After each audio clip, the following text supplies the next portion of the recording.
Monica Kaufman close-ups. Meet Ludacris, a controversial rapper from Atlanta, and one of his unexpected allies. Ludacris, love you, man. What do you and Neil Boortz have in common? Plus a local star from The Shield, and why this Georgia writer has Hollywood's attention. Monica Kaufman close-ups. It could be the next Sex in the City. Like Carrie Bradshaw, Hollis Gillespie is a newspaper columnist who writes about her quirky friends. And Hollywood is more than a little interested in Hollis's frantic life. Somebody get this girl some Geritol. Meet Hollis Gillespie, busy flight attendant and single mom. Get away! In her spare time, she writes a humor column, records commentary for National Public Radio, solves world problems while tending bar, jets to Tinseltown for power meetings with Hollywood bigwigs, promotes her latest book, and still finds time to hang out with her 3 best friends. How does she do it? I really don't think about it, but it's possible to do, and I promise you this much, I'm not even doing it up to, I believe that I have the potential to do more. You get how many hours of sleep a night? Oh, I'm thinking about it now. So, Larry, you've been missed around the local. A TV show based on her life is in the works, and the characters rival anything you ever saw on Seinfeld or Sex in the City. She hasn't sucked his identity out of him. At The Local, a Ponce de Leon bar owned by her boyfriend, Hollis Gillespie listens in disbelief as friends Grant Henry and Larry Blodgett discuss AA. You are in the program.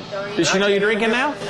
Yeah, I told her. That's why she started calling me, I think. Larry's girlfriend, it seems, is trying to rehabilitate him, and Grant has a problem with that. You're not ending this relationship. Don't let Grant talk you into that. I'm not saying I'm ending. I'm not saying, but that's the first step in getting your courage back to be who you are. And he's Larry. The material quickly finds its way into Hollis Gillespie's work. Larry, is there a verb form to the word taxidermy, do you think? Fueled by a half-eaten bowl of honeycomb cereal, she molds Larry's dilemma into a wry lesson in life. Because I'm thinking maybe your girlfriend taxidermied your cat. And that's what happened to Mona. She might not really be faking her own death this time. Hollis Gillespie's column, Mood Swing, appears in the alternative weekly newspaper Creative Loafing. The columns, almost always hilarious, sometimes bittersweet, cover everything from missing human torsos and murdered policemen to the backwards lessons she learned from her late parents. My mother was a missile scientist who made bombs, and my dad was an alcoholic traveling trailer salesman. As much as you joke about it, there's real pain in your eyes when you talk about it. The pain was watching this man who had big dreams, you know, and he just allowed his fears to be bigger. In our household, you know, the atmosphere was just weighted by disappointment. Her mother, who turned to kleptomania, wasn't that happy either. She didn't want to be a missile scientist. She wanted to be a cosmetologist? Yeah. Hairdresser.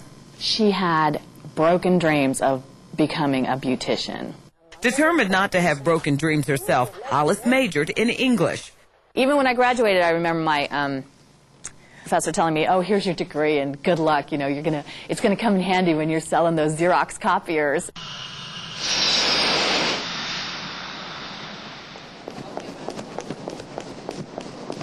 She may not be a rocket scientist like her mother, but Hollis Gillespie was smart enough to realize she probably wouldn't be able to support herself as a humorist, at least not at first.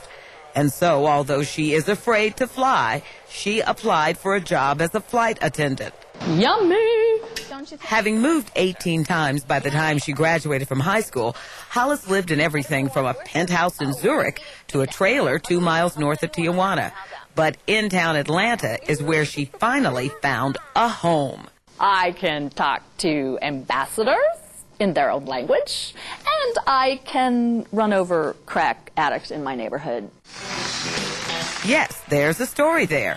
One she repeated to none other than Jay Leno when he invited her on The Tonight Show to promote her first book. Okay, and explain the title.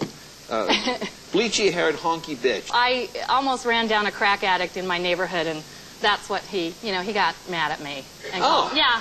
Your neighbor called you that as you tried to run over him, huh? He was the customer of the crack dealer down the street, and I I'm so glad I didn't hit him, because they really don't take it too kindly when you kill their customers there.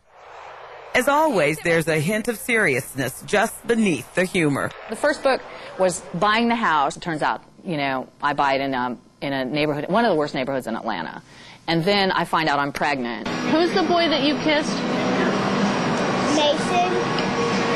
Daughter May, now nearly 5, is the true love of Hollis Gillespie's life and the heart of her second book. Why did you kiss him? Because I like him. And the second book, I have the baby in the crack neighborhood. This is a little absurd, where I'm trying to bulletproof the baby's room, and all I've got are like cake pans to put up in the window. And I mean, it's not all, you know, fun and giggles, you know. I mean, it was pretty tough. The title, Confessions of a Recovering Slut, kind of comes in the middle of the book, where I do have the child, and I all of a sudden realize, you know, my life is different. I don't, you know, I have to change. Recovery. Because former just has such a note of finality about it.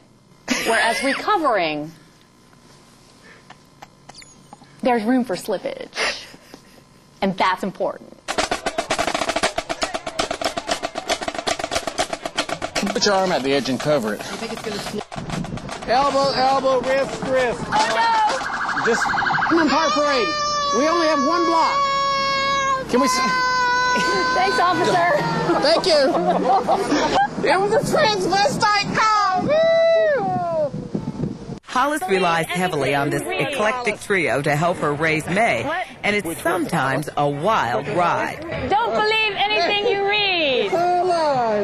Oh, honey, you know Grant Henry, Daniel Tropy, and Larry Blodgett are going to go to Hollywood and try out to play themselves. They are going to audition to play their own damn self on the show. And I love that, because they are not going to get the part.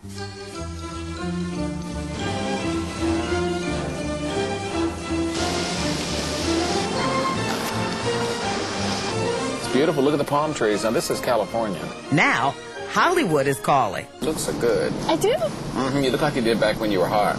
Paramount is actively developing a television series based on Hollis Gillespie's 2 books, and it looks like the show may soon end up on HBO. Details are being kept under wraps for now, but an actress whose name you most definitely would recognize is pursuing the lead role. I can't, I hate to say it, I can't tell you who it is. Okay. But I can't tell you who it is, but she's interested, and she's never done TV before. She's a movie star. I'm catching up.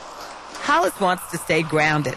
She says she won't move to L.A. and has no intention of leaving her job at Delta, where fellow flight attendants seem to enjoy having a celebrity of sorts in their midst. They get excited. They're going, we're going to be on the cart. We're going to look up, and it's going to be your movie on the screen. And I'm like, oh yeah, and I'll be on the other side of the cart with you. Going, there's my movie on the screen.